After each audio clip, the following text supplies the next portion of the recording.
നസ്രായനീശോ ഉയർത്തെഴുന്നേറ്റു, ഹല്ലേലൂയ പാടാം.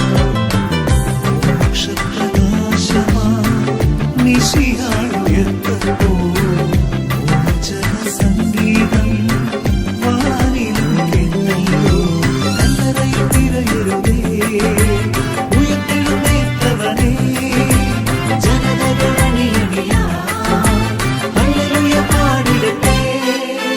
യേശുവിൻ്റെ ഏറ്റവും പ്രിയമുള്ള കുഞ്ഞെ, മധുരമായ മഹത്വമുള്ള പ്രത്യാശ ചങ്കിലേക്ക് ഒരു നിലാത്തിരി പോലെ കത്തുന്ന അതിമനോഹരമായ ഒരു ഉത്ഥാന ദിവസം നിങ്ങൾക്ക് എല്ലാവർക്കും നേരുന്നു. സങ്കീർത്തനം 57:3 അവിടുന്ന് സ്വർഗത്തിൽ നിന്ന് സഹായം അയച്ച് എന്നെ രക്ഷിക്കും, എന്നെ ചവിട്ടി മെതിക്കുന്നവരെ അവിടുന്ന് ലജ്ജിപ്പിക്കും. ഉത്ഥാനം നിനക്കും അധോഗതി ശത്രുവിനും. നിന്നെ ജീവിതകാലം മുഴുവൻ ചവിട്ടി മെതിച്ചവരെന്നും ജയിക്കുമെന്ന് നീ കരുതി ഭയപ്പെടേണ്ട.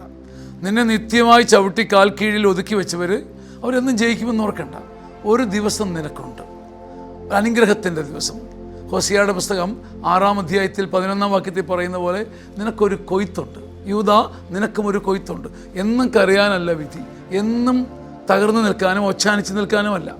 നിന്നെ ചവിട്ടി മെതിച്ചവരുടെ കാലുകൾ, മനസ്സുകൾ ലജ്ജിക്കുകയും സ്വർഗത്തിൽ നിന്ന് സഹായം അയച്ച ദൈവം ഒരിക്കലും ചിന്തിക്കാത്ത വിധത്തിൽ നിൻ്റെ ജീവിതത്തിൽ ഇടപെടുകയും ചെയ്യും. നിനക്ക് വ്യക്തിപരമായിട്ടൊരു ഉത്ഥാനമുണ്ട്. നിൻ്റെ കല്ലറയുടെ മുമ്പിൽ ഒരു ദൂതൻ കല്ലുരുട്ടി മാറ്റാൻ നിൽപ്പുണ്ട്. അത് കണ്ട് ദൈവത്തെ സ്തുതിക്കണം. ഈ ദിവസങ്ങളിലെ സുഹൃതാനുഭവങ്ങളും അത്ഭുതാനുഭവങ്ങളും എല്ലാം ഈ ഉത്ഥാനത്തിൻ്റെ ബാക്കി പത്രമായി കണ്ട് ദൈവത്തെ സ്തുതിക്കണം. ആമേൻ. ആമേൻ.